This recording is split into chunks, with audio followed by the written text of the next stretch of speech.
What is up, you guys, and welcome back to the Heat Report. Today, I have a very fun video for you guys. I was just brainstorming as to what I should do next. I graded the Miami Heat's offseason so far, and since it's the offseason, there's not really much going on, especially with our team since we signed a lot of guys already. We have 15 roster spots, so unless the Heat cut someone or trade for someone, which I don't think is going to happen anytime soon, but they can prove me wrong. It's pretty dry right now, especially with the Heat. So, uh, what I'm gonna be doing today is I'm gonna be giving you guys the 5 players on the Miami Heat that I believe should be untouchable in all trade offers. So whether you're trading for any player in the league, I think that if I'm the Miami Heat, I'm not giving up these 5 guys. It was very very tough for me to choose only 5 people because I love everyone on this roster. But if I had to choose 5 people to have us as untouchable, it would be these 5 guys. So number one, we have Jimmy Butler, and I think this is pretty self-explanatory. I don't really have to explain why I have Jimmy Butler on the untouchable list. The man literally turned us from a team that wasn't even in the playoffs to a team that's a championship contender in one season. His impact was so great on our team. I can't even explain it. Uh, like it's not even just about the stats, because if you look at his regular season stat, it's like what, 19, 20 points. Like, come on, is this guy really the real deal? Like, a lot of people were saying that even before he came to us. Locker room cancer, locker room cancer. All those narratives should be shut down now after this one season, because what he did last year and part of this year to our team has been astronomical. And he has been the guy to turn us around. And I think that with Jimmy, it's all about his leadership, his impact, the confidence, the amount of confidence that he's given to the young guys to help them grow. Guys like Bam, Tyler, Duncan, Kendrick. These guys have all grown so much due to the leadership of guys like Jimmy. And Jimmy has taken these guys under his wing. And I think on the court, he's even more of a special player. He's a guy that can do everything. And the thing I love about Jimmy so much is that he can turn it on whenever he wants. Like, he has a switch in him, so he doesn't have to score 30 points every game in order for us to win, and he knows that. He even says that himself. He says, if I score 5 points and we win, I'm happy. If I score 2 points and we win, I'm happy. And that's the type of player that we need. That's the type of player that fits the Heat culture. Do everything for the team to win, and that's what Jimmy Butler is. He's the player in the league that most resembles and fits our culture, and that's why he's untouchable. And I could just go on and spend 2-3 hours about how great Jimmy Butler is, but I'm not gonna do that. But just know that Jimmy Butler is the first player on the Miami Heat that I'm classifying as untouchable. Um, and yeah, I think that's all that needs to be said about Jimmy, man. You guys all know how great he is, and hopefully he wins us a championship one day. Fingers crossed. The next player that we have is Bam Adebayo. Now, Bam is the guy. Like, Jimmy is the guy right now that's our best player. He's our leader. But Bam is the guy that's gonna take us to the promised land in the future. So a couple years are gone, 3 years are gone, Bam is gonna be our guy. It's gonna be Bam time, and it can be Bam time next year, but we don't know. The thing about Bam that I love so much is that he's shown his improvement throughout like his career. Coming off the bench for Hassan when he was first drafted, probably wasn't that easy to do. And last season, last season, or the season before we got Jimmy, is what I mean by last season. Spo started to start Bam towards the end of the season and bench Hassan, and I think that was because Hassan Whiteside was injured or wasn't really playing that well. And Bam kind of showed me that he has the potential to do something special, which is why in the offseason I was very adamant about not trading Bam back then, because I didn't know Bam was gonna be this good, but I knew Bam was gonna be very good for us. And but the potential that he's shown this season has been crazy. Like he can do everything as a center but shoot. And you know what's so amazing about Bam? Everyone is saying how if he gets a shot, he's gonna be unstoppable. Bam Adebayo has a shot. He has a shot. His mechanics are pretty fluid. If you saw in the bubble, he was knocking down, I think, 84% of his free throws, which is a great improvement. It's a very, very big improvement to what he was doing both in the regular season and the years before last, right? So even his mid-range jumper, like some of those shots that Bam was taking in the playoffs, I didn't see him take in the regular season. That shows me that he has improvement in him. I'm not gonna use, obviously his skill challenge. He won the skills challenge. He outshot a couple guys, from the 3-point lane. I'm not gonna use that as the sole reason why I think he has a shot, but it's also a reason. Like, he's shown that he has solid mechanics, and it's only a matter of time before Spo pulls the trigger and tells him, okay, you have the green light to shoot threes now. And when that happens, it's just gonna open us. It's gonna open up the offense and make us even more potent on the offensive end. And defensively, he's so special because he can guard 1 through 5. Legitimately can guard 1 through 5. I've seen Bam stay in front of guys like Stephen Curry. I've seen Bam stay in front of guys like LeBron and Kawhi and hold his own. In the playoffs against the Celtics, when we switched him on to Kemba Walker, there was no problem. The Heat didn't mind Bam being switched on to Kemba. So Bam can guard anyone out there, and it's only a matter of time before his offensive game catches up to his defensive game. And when that happens, it's going to be scary. Pat Riley even said he's the Zoe, he's the D-Wade, and he's the UD. So he's the guy that's going to set the standard and be our franchise player in the long run. At number 3, we have Tyler Herro. Tyler Herro is a guy that's just oozing potential, man. His confidence is just off the charts. That's the one thing I love about Tyler Herro. No, well, not the one thing, but the main thing is that his confidence is just crazy. The guy is just fearless. He doesn't fear the moment at all. He plays a lot. He plays a lot like D Book. And I know he idolized Booker, but I'm not the guy who's gonna be like, oh, he can be better than this guy and this guy, but his playing style is a lot like D Book, and him and D Book average very similar numbers in their rookie seasons.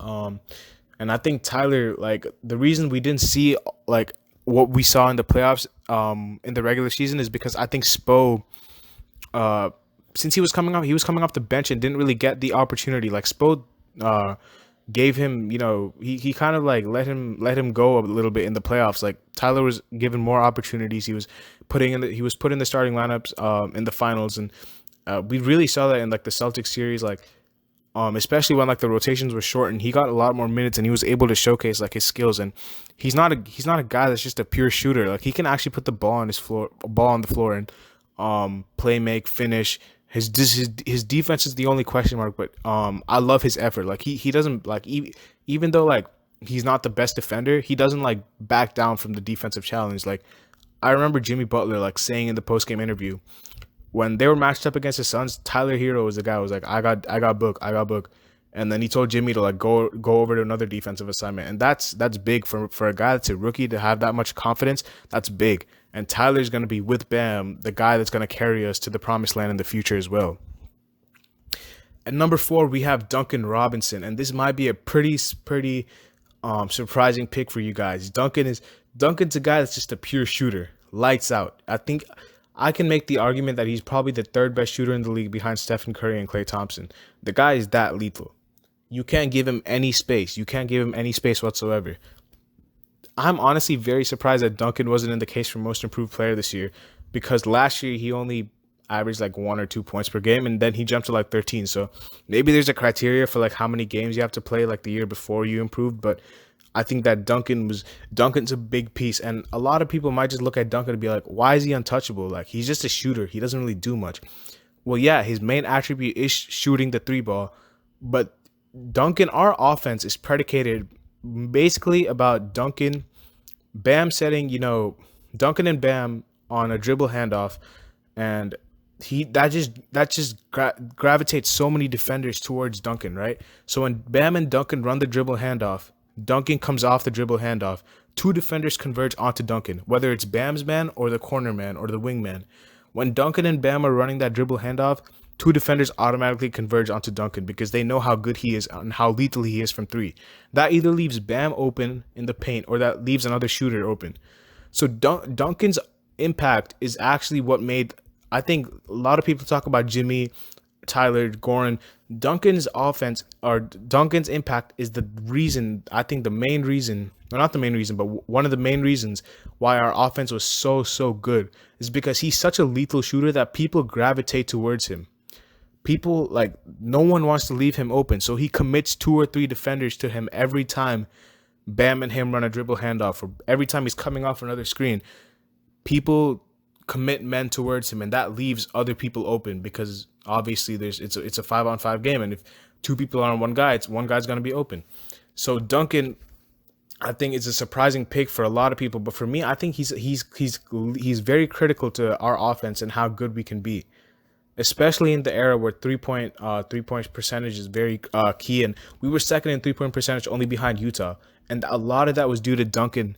And how he came off screens, how Bam was, running those dribble handoffs with him. And even in the playoffs, we saw him put the ball on the floor a little bit, create his own 3-point shot, which is something that we didn't see in the regular season.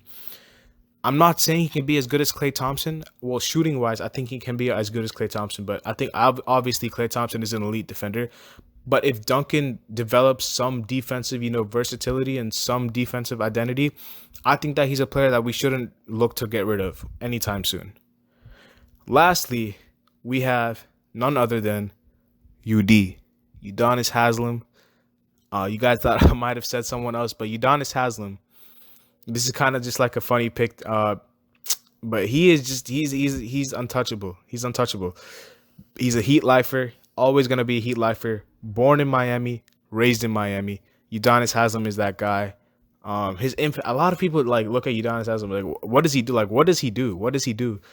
His leadership and the way he holds people accountable, the way he asks people, you saw it in the finals against the Lakers and against the Celtics. You saw the timeouts where he was just going off on the team, and everyone was listening to him. You saw everyone circling around him. Everyone was paying attention because that's the type of respect that he commands. I also wanted to put guys like Goran and Precious on there, but the reason I didn't put Goran Dragic was first of all, he's 34 years old, so I don't really know at what point do we say at what point does he start to think about retirement, and at what point does his value start to become lower. And the same thing with like he's also coming off an injury, and I don't really know how good he will be next year, but I think that I want Goran to be a Heat lifer. But I'm not at that point where if the right trade comes up, I wouldn't pull the trigger. I'm not at that point with Goran yet because he's coming off an injury and he's already 34 years old. With Precious, I think it's the fact that I haven't really seen I was raving about him in my previous video. I was like, oh, he looks so good. He can be like he can be like Bam or Siakam, but realistically, I haven't really seen him play in one game in the NBA, so it's very early for me to say he's gonna be untouchable. We saw a lot of guys that showed a lot of promise, and it didn't really work out. Like Justice Winslow, I don't think Justice Winslow was a bust. I just thought that his career was derailed with a lot of injuries, and I just thought on offense he wasn't really the player that we thought he would be, right? And I don't want Precious to have that same result, but there is a possibility, and we're gonna have to wait and see. So Precious is kind of on pause for now. But those are the players that I think will be untouchable, or I think should be untouchable for the Miami Heat. And I think Pat Riley, no matter what happens, Pat Riley will make the right decisions. But yeah, make sure you guys leave a like, subscribe.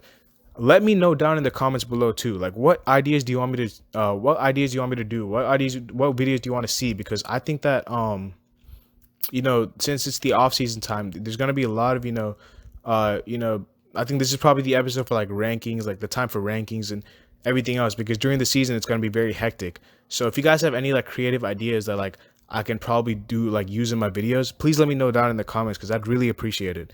So leave a like, please subscribe, hit that bell so you guys don't miss any videos, man. We're trying to upload as much as we can every day, or every week rather. And yeah, whenever any big news comes out with the Miami Heat, I'll be there. I'll record and I'll give my thoughts on it. But yeah, I think that's it for me, guys. I'll catch y'all later. Peace.